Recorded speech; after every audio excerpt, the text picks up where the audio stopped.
Siap gerak, berdoa dimulai. Bismillahirrahmanirrahim. Raditu billahi rabban wa bil islami dinan wa bi Muhammadin nabiyyan wa rasulah. Rabbi zidni ilma warzuqni fahman bi rahmatika ya arhamar rahimin. Amin. Sekarang kita asing dulu ya.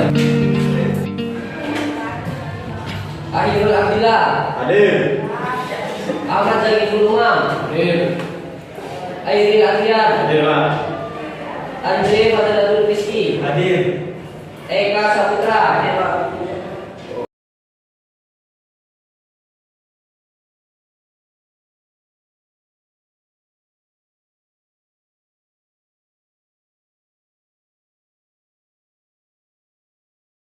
Anak-anak, pembelajaran pada siang hari ini tujuannya yaitu siswi dapat menelaah, menganalisis dan bisa memahami terkait periode dakwah Rasulullah baik di Mekah dan di Madinah. Itu adalah tujuan pembelajaran pada siang hari ini. Nah, saya ingin bertanya, apakah kalian masih semangat untuk mengikuti pelajaran siang ini? Alhamdulillahirabbil alamin. Baik, sebelumnya tentunya sebelum kita memasuki pada periode Mekah dan Madinah, tentunya ada yang namanya di situ karena ini adalah sejarah perjalanan Rasulullah di Arab Saudi, di Arab. Nah, mungkin Arab sebelum Rasulullah itu lahir ada sedikit sejarah. Mungkin ada yang masih ingat terkait pembelajaran sebelumnya? Ya, saya Pak. Ya, silakan. Arab sebelum datangnya Islam. Kehidupan di Arab sebelum datangnya Islam dikenal dengan istilah jahiliyah atau kebodohan. Masyarakat jahiliyah ini identik dengan perdebatan yang sangat buruk, pelacuran di mana-mana, pertumpahan darah, perbuatan keji yang tidak dapat diterima akal sehat. Sebelum diutusnya Nabi Muhammad SAW, orang-orang Arab menganut agama Yahudi, Nasrani, Majusi, Syabi'ah, dan penyembah berhala atau paganisme. Kondisi sosial bangsa Arab jahiliyah memiliki klasifikasi berbeda-beda, di mana kaum bangsawan mendapat kedudukan terpandang, mereka memiliki otoritas dan pendapat yang mesti didengar. Ya, kita beraplos dulu untuk teman kita yang sudah mengingat terkait pembelajaran sebelumnya.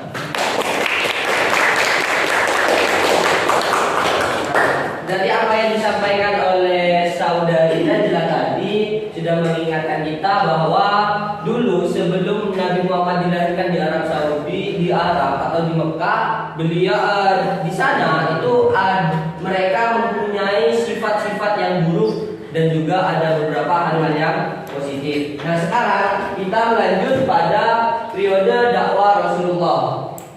Nah, seperti apa sih periode dakwah Rasulullah itu? Nah, kita mulai dari perjalanan hidup Nabi Muhammad terlebih dahulu. Nah, Nabi Muhammad itu memperoleh pembersihan hati oleh dua malaikat, yaitu pada umur 2 sampai 3 tahun. Jadi Nabi Muhammad lahir setelah beliau lahir, ketika beliau sudah berumur 2 sampai 3 tahun, beliau mendapatkan penyucian hati, dibersihkan hatinya oleh Allah Subhanahu wa taala melalui dua malaikat. Nah, setelah beliau umur 6 tahun, siapa yang wafat? Ibunya. Nah, ketika beliau umur 2 sampai 3 tahun, beliau mendapatkan penyucian hati. Penyucian hati kan? Nah, setelah umur 6 tahun, apa yang terjadi pada Rasulullah? Siapa yang wafat pada waktu itu? Ada yang tahu nggak? Ibu. Siapa? Ibu. Ibu dari Rasulullah.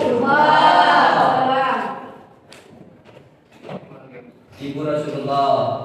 Siapa nama ibu Rasulullah? Aminah. Aminah. Aminah. Nah, setelah beliau itu berumur 8 tahun, kakek beliau wafat pada waktu itu.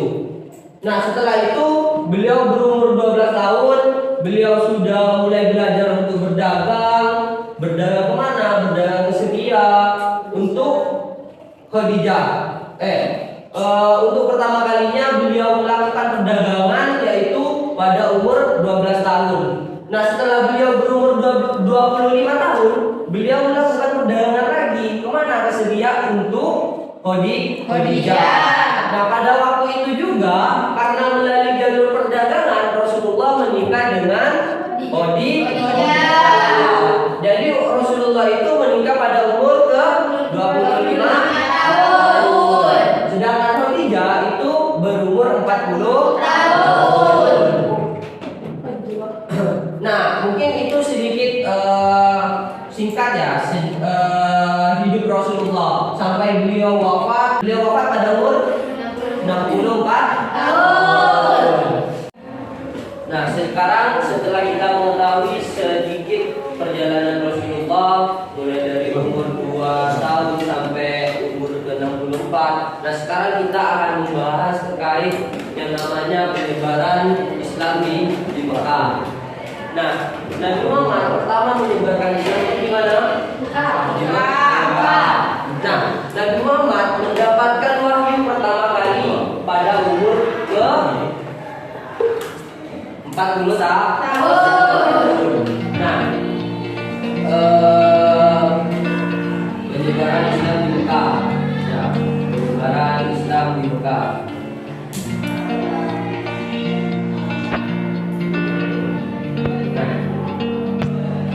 Nabi Muhammad itu mendapatkan wahyu pertama kali pada umur 40 tahun. Tepatnya di mana? Surat yang pertama kali itu surat Al-Qalam.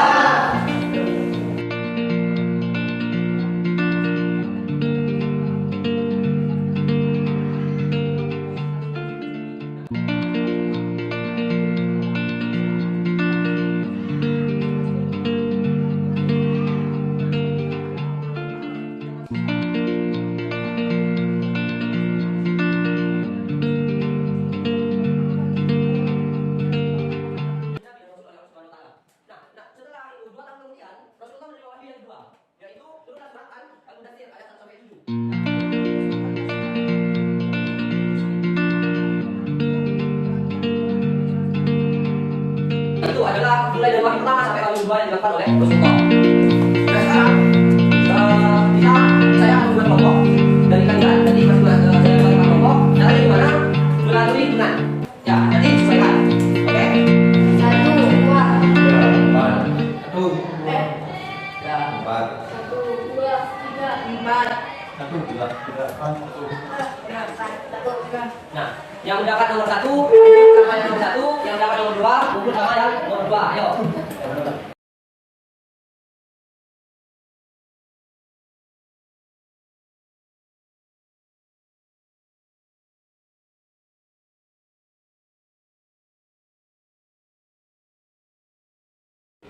Sekarang karena sudah terbentuk kelompok dan tadi saya sudah sedikit menjelaskan terkait periode dakwah Rasulullah baik itu di Madinah dan di Mekah. Dan sekarang saya akan memberi tugas dari masing-masing kelompok, nanti dikerjakan, didiskusikan, lalu disampaikan, dipresentasikan. Ya, dari kelompok 1 dulu.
Sekarang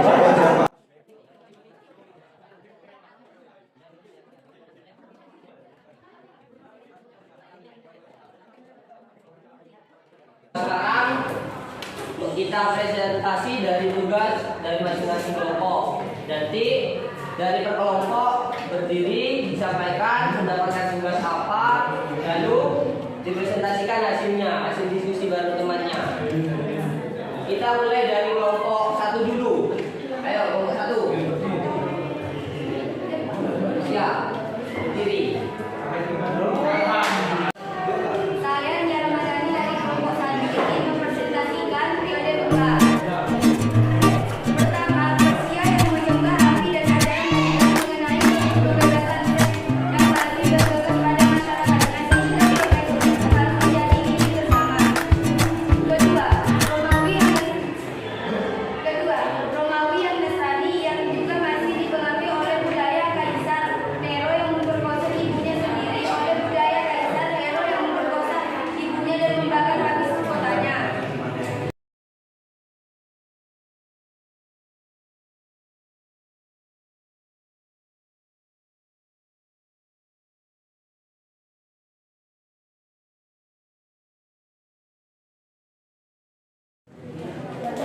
Baik anak-anak, karena waktunya sudah habis, tapi sebelum kita tutup pelajaran pada siang hari ini, saya akan menyampaikan tugas yang paling bagus, hasil yang paling bagus itu diraih dari kelompok 4. Kelompok berapa? Dari kelompok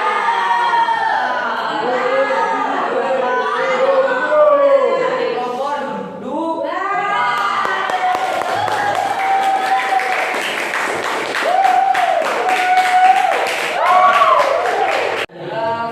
Bagaimana cara kita untuk memahami ataupun menelaah tauladan Rasulullah dalam menyebarkan agama Islam, baik itu ketika ada di Mekah maupun ketika beliau berada di Madinah. Perjalanan beliau dari kota Mekah sampai perjalanan beliau ke kota Madinah. Mungkin itu saja dari saya.